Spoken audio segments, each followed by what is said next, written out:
Coucou les étoiles, bienvenue dans cette capsule sur la pleine lune du mois d'octobre.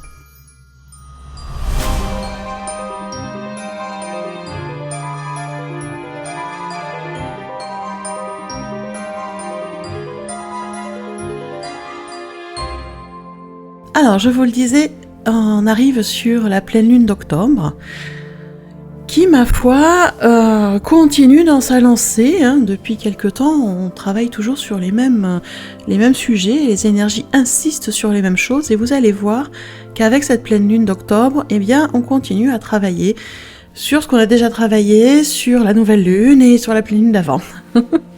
Alors, on va pour l'instant parler, on va dire concrètement.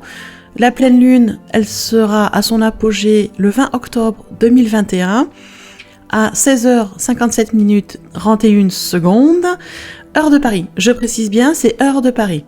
Pour ceux qui n'habitent pas sur le même fuseau horaire, je vous invite à faire vos recherches via les moteurs de recherche sur Internet pour trouver à quelle heure chez vous est la pleine lune. Alors, cette pleine lune va être ce mois-ci en Bélier. Le moment de la pleine lune représente une opposition, c'est-à-dire qu'on a la lune dans un signe et le soleil en face en opposition. C'est ce qui fait que le soleil éclaire la lune et qu'on la voit si pleine.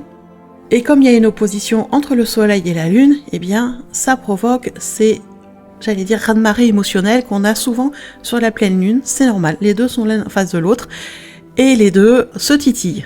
La lune avec tout l'aspect émotionnel et de l'eau qui va avec, et en face le soleil avec cet aspect d'énergie vitale et de feu. Donc bien évidemment, quand les deux se rencontrent, ça bouillonne. Tout simplement. Et donc cette fois-ci, la lune est en Bélier et le soleil est en Balance. On a déjà parlé de la Balance il y a une quinzaine de jours. Cette fois-ci, c'était la lune qui était. Vous allez voir que ça a un rapport. Alors, cette pleine lune est intéressante parce qu'elle vient en fait nous offrir l'occasion de nous pencher un peu plus sur ce qui est un peu plus matériel dans notre vie. C'est-à-dire qu'on va avoir besoin, sur cette pleine lune, de se sécuriser par le fait de posséder certaines choses, de réussir à gérer les hauts et les bas de la vie quotidienne, les hauts et les bas du boulot, avec cette sensation de vouloir réussir à gérer ce qui se passe dans notre existence concrète, matérielle. Comme cette pleine lune est dans le Bélier qui est un signe assez vif, on va avoir une activité assez soutenue sur cette pleine lune, c'est-à-dire vraiment une envie de travailler beaucoup plus fort, d'aller plus loin, de pousser un peu ses limites, et dans le but de faire fructifier ce que l'on a déjà. Alors c'est intéressant en soi, effectivement, de pouvoir fructifier ce que l'on a déjà.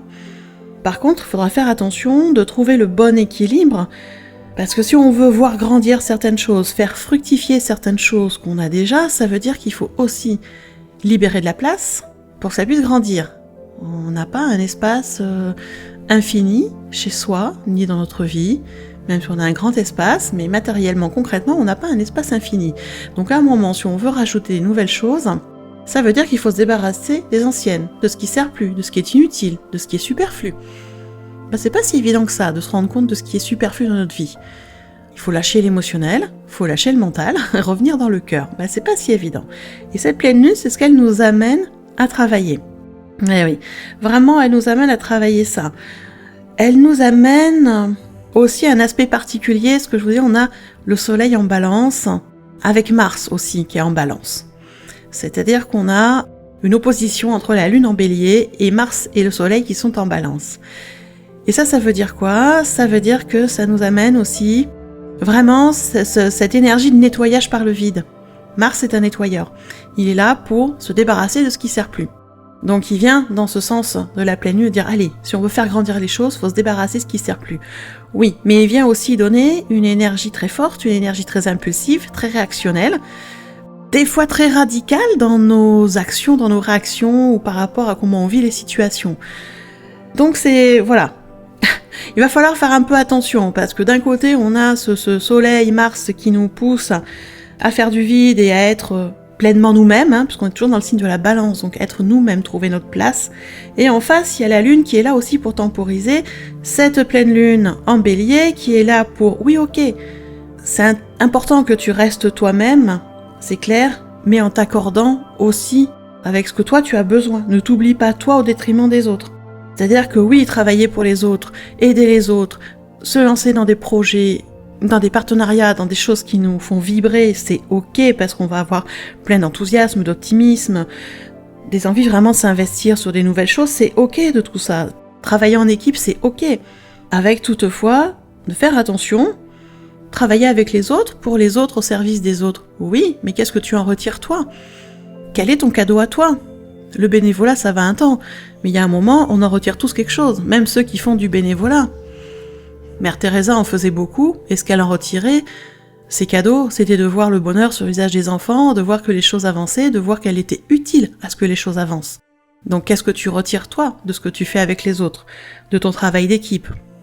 Et il y a ça que cette pleine lune vient titiller. Qu'est-ce que tu en ressors ? Est-ce que tu n'es pas dans le sacrifice ? Donc attention à ça. En plus, avec cette pleine lune en bélier, on a quand même des dissonances avec d'autres planètes. Et c'est vrai que ça va venir booster des choses pas très sympas. Par exemple, on a une grosse dissonance avec Pluton. Alors Pluton, tout le monde n'est pas d'accord avec ça, mais pour moi, Pluton, ça représente, symboliquement, cette planète représente la mort, la transformation, la transmutation. On est vraiment là. On est vraiment avec cette idée avec Pluton, des changements profonds, mais vraiment très très profonds. Et là, on a une dissonance entre la Lune et Pluton. Ce qui veut dire quoi ? Ce qui veut dire qu'il va y avoir des dissonances, il va y avoir des remises en question dans notre capacité de gérer ce qui se passe, de gérer notre rapport avec l'autorité. Parce que Pluton, c'est aussi l'autorité. Ça montre la mort, ça montre les changements profonds dans l'autorité. Mais bon, l'autorité, c'est vaste, hein. Ça peut être un supérieur hiérarchique, ça peut être l'autorité politique, l'autorité légale, les situations qui font autorité, ça peut être une personne qui fait autorité sur toi. C'est très vaste, la notion d'autorité. Et là, cette dissonance avec Pluton vient remettre en question comment on va gérer notre capacité, notre relation avec l'autorité. Ça risque d'être un peu explosif. Les énergies sont très fortes, et avec Pluton, on risque de partir en vrille, comme je dis souvent, dans l'impulsivité, dans la réaction extrême, et c'est pas ce qui va nous servir le mieux. Donc c'est vrai qu'il va falloir faire attention, dans cette tranche autour de la pleine lune, essayer de maîtriser nos émotions au mieux pour ne pas exploser, pour ne pas partir dans des réactions extrêmes, impulsives, qui seraient là plus pour nous desservir que pour nous amener du succès. Donc vraiment faites attention à ça, puisque avec cette pleine lune en bélier, je vous le dis, on est là sur un gros nettoyage par le vide, on est là aussi sur une grosse transmutation, certes une transformation profonde, on est toujours en train de travailler sur notre place, quelle est notre place dans notre vie, quelle est notre place dans la société, quelle est notre place dans la famille, quelle place on veut avoir aussi, et qu'est-ce qu'on est prêt à changer pour avoir cette place. On est toujours dans ce travail-là, parce que bien évidemment, ça se fait pas en une semaine, hein. Ça se fait sur plusieurs jours, des fois sur quelques semaines, et des fois sur quelques mois. Donc on est toujours dans ce travail de prendre sa place. Et là, avec cette dissonance avec Pluton qui vient titiller notre côté explosif, avec l'opposition avec Mars en Balance qui vient aussi titiller notre impulsivité, attention attention de ne pas être trop dans l'extrême. Attention vraiment dans la gestion de nos émotions, dans la gestion des situations qui vont arriver. Vraiment, ce que je peux vous conseiller sur cette pleine lune, c'est d'être vraiment dans la tempérance, dans la douceur, de prendre le temps de réfléchir un minimum avant de répondre ou avant d'aller faire quelque chose. Prenez ces 30 secondes de réflexion, même dites à la personne « faut que je réfléchisse, je te réponds après », plutôt que de partir sur un truc impulsif et après de le regretter, ou de faire à contre-cœur et d'avoir des résultats inverses que ce qu'on veut. Donc vraiment, soyez vraiment dans la tempérance, dans le temps de réflexion. Prenez le temps de gérer votre émotion. Et je vous le dirai jamais trop assez. C'est pas très français, mais c'est pas grave. Je ne vous le dirai jamais trop assez. Méditez.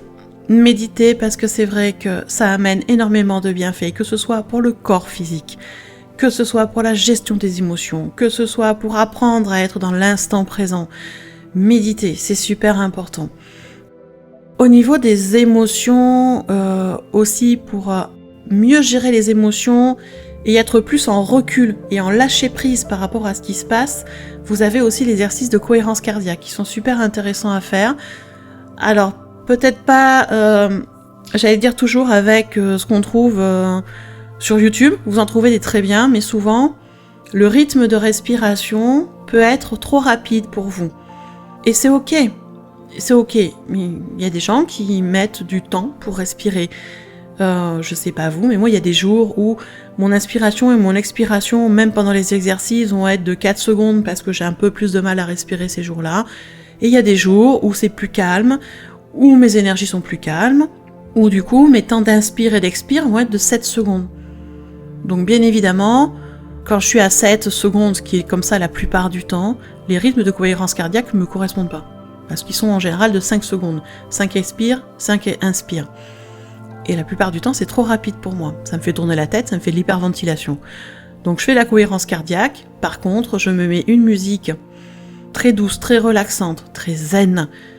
Et je fais mon exercice respiratoire en faisant attention à ce que mon temps d'inspire et mon temps d'expire soient les mêmes. C'est ça la cohérence cardiaque, c'est se concentrer sur sa respiration, faire des inspires et des expires en même temps. Donc vous pouvez suivre les vidéos que vous trouvez sur YouTube, mais vous pouvez le faire aussi vous, de votre côté, de cette façon-là, de façon plus indépendante. Et je vous invite à le faire très très régulièrement. C'est un exercice qui vous remet dans l'instant présent, qui vous permet de baisser votre charge émotionnelle, de baisser votre pression mentale. Ça calme le petit vélo dans la tête, ça apaise tout, autant le physique que le mental. Ça vous remet vraiment dans un espace hors du temps, dans un lâcher-prise qui est très important. Et je vous invite même à le tester pendant les bouchons si vous en avez, plutôt que de vous énerver sur votre klaxon ou contre votre volant ou à pester derrière votre volant.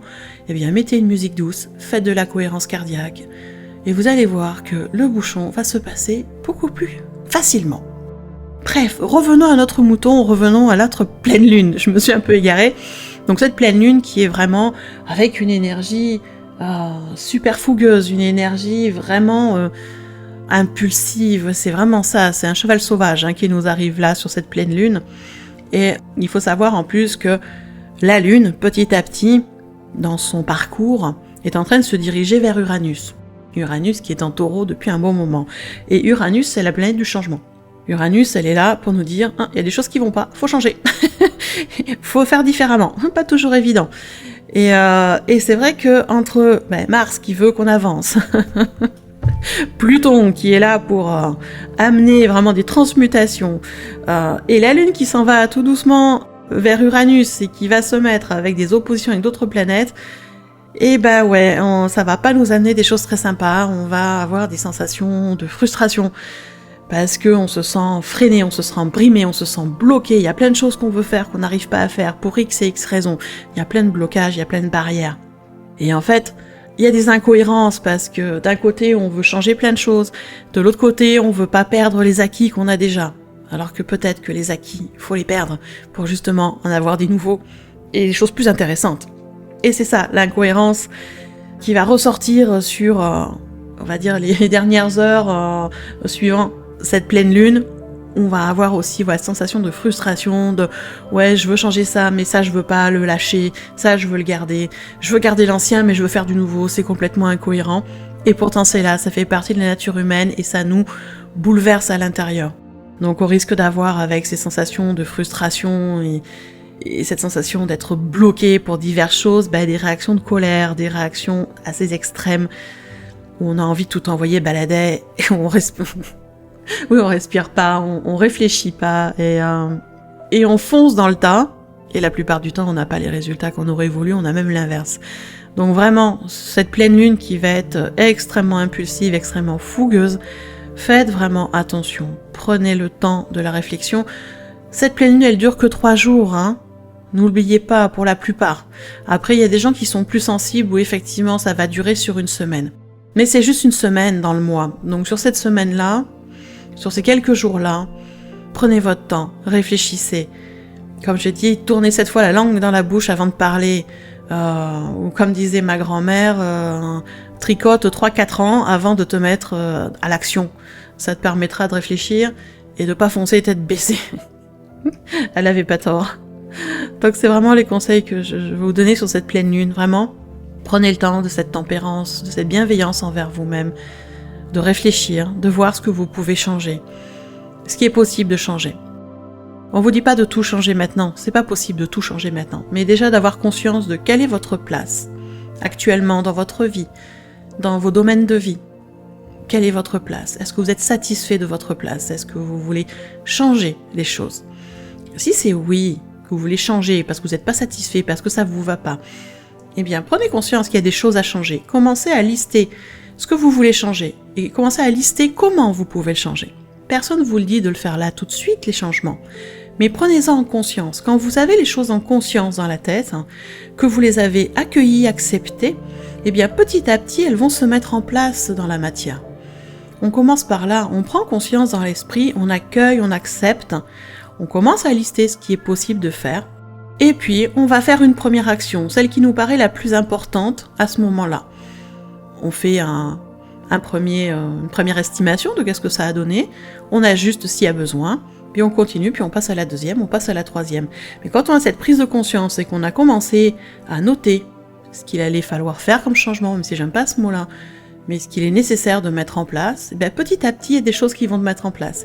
Et il y a peut-être même des choses qui vont se changer sans que vous en ayez complètement conscience, parce que vous avez posé l'intention du changement. Et donc, ça se met en place beaucoup plus naturellement.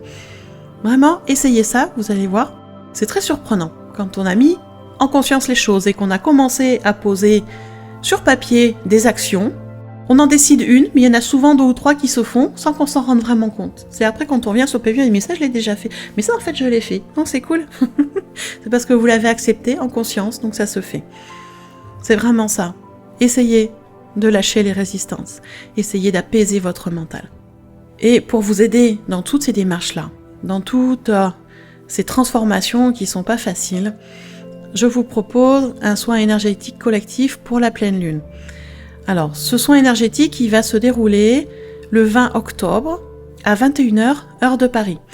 C'est un soin de groupe, donc collectif. Ça veut dire que vous serez un groupe d'un certain nombre de personnes. Je ne prends que 50 personnes au maximum parce que je veux garder déjà un soin de qualité, un soin efficient et ne pas être surchargé de travail après le soin. Vous allez comprendre. Donc, un groupe de 50 personnes maximum, en sachant qu'il y a déjà 25 personnes qui sont abonnées aux soins, qui le reçoivent tous les mois, ce qui veut dire qu'il reste 25 places de libre. Donc, vous pouvez vous y inscrire, ça pose aucun souci, tant qu'il y a des places. Après, c'est un soin qui se déroule de chez vous. Il n'y a pas de connexion internet, il n'y a pas de connexion téléphone, c'est une connexion de cœur à cœur, d'énergie à énergie. Vous vous mettez en état de réception chez vous et vous recevez le soin chez vous. Ce soin, il est accessible pendant 24 heures. Je le fais exprès. Il est programmé et accessible pendant 24 heures en conscience, avec l'intention, parce qu'il y a des gens qui habitent sur d'autres fuseaux horaires que la France, ou parce qu'on peut avoir aussi un empêchement à 21 heures, un enfant malade ou je sais quoi, et ne pas pouvoir être en connexion avec moi à cette heure-là. Ça veut dire que pendant 24 heures suivant le soin, vous avez 24 heures pour vous connecter en conscience avec l'intention pour recevoir le soin. Ce soin, il se déroule en 2 parties. Il y a une partie de nettoyage d'harmonisation. Donc dans cette partie-là, je nettoie et j'harmonise. Je peux pas vous dire à l'avance que je vais nettoyer, ça dépend de chaque soin. Je suis accompagnée par des guides. Là, c'est pareil, je peux pas vous dire qui c'est, parce que c'est jamais les mêmes. Il y a des anges, des archanges, des maîtres ascensionnés, des guides galactiques, des animaux de pouvoir, des pierres, des plantes, ça dépend des fois. C'est une surprise à chaque fois. Moi, du moment où l'énergie vient aider, j'accueille et j'accepte. Donc, c'est toujours la surprise. Ça, c'est la première partie du soin. Dans la deuxième partie du soin, je prends un temps pour chaque personne pour me connecter au guide. C'est-à-dire que pour chaque personne inscrite, je vais me connecter à ces guides et demander un message. Savoir s'il y a un message à faire passer à la personne. Bien évidemment, c'est un message de guidance qui est court. Je ne vais pas vous faire un roman, c'est court, c'est quelques lignes, mais ça vous permet de savoir où vous en êtes et de savoir ce que les guides vous conseillent. Bien évidemment, vous recevez ce message avec toute l'explication de ce qui a été nettoyé, des guides, des symboliques des guides. Tout ça, vous le recevez par mail. Ce sont des mails individuels, c'est-à-dire que pour chaque personne inscrite, j'envoie un mail individuel avec l'explication du soin, l'explication de la symbolique des différentes énergies qui étaient avec nous et le message personnel. C'est aussi pour ça que je ne prends que 50 personnes, parce que bien évidemment, écrire 50 mails les uns après les autres, ça prend du temps. Voilà pourquoi je fais un tout petit groupe. Alors si vous souhaitez vous inscrire et bénéficier du soin, c'est tout simple. Vous allez dans le descriptif sous la vidéo, vous allez trouver un lien en rapport avec le soin de la pleine lune. Vous cliquez dessus, prenez le temps de lire la première page, tout vous est expliqué. Comment je travaille, la date, l'heure, le tarif, parce que c'est un soin payant, à petit prix. Donc n'hésitez pas, allez bien jusqu'au bout de la page, lisez tout ce qu'il y a à lire. Si vous êtes toujours intéressé de faire le soin, il vous suffit de cliquer sur le bouton et de continuer l'inscription. C'est tout simple. À la suite de l'inscription, vous recevez un mail vous validant votre inscription et vous donnant aussi des indications pour vous préparer pour le soin. Voilà, je pense que je vous ai tout dit. Donc le soin de la pleine lune, ce sera le 20 octobre à 21h, heure de Paris, accessible jusqu'au 21 octobre, 20h. Donc pour vous inscrire, vous allez dans le descriptif. Et puis sinon, écoutez, moi je vous souhaite une belle pleine lune. Prenez soin de vous, prenez du temps pour vous, prenez du temps pour faire vos rituels. Et on se retrouve à tout bientôt dans une prochaine capsule.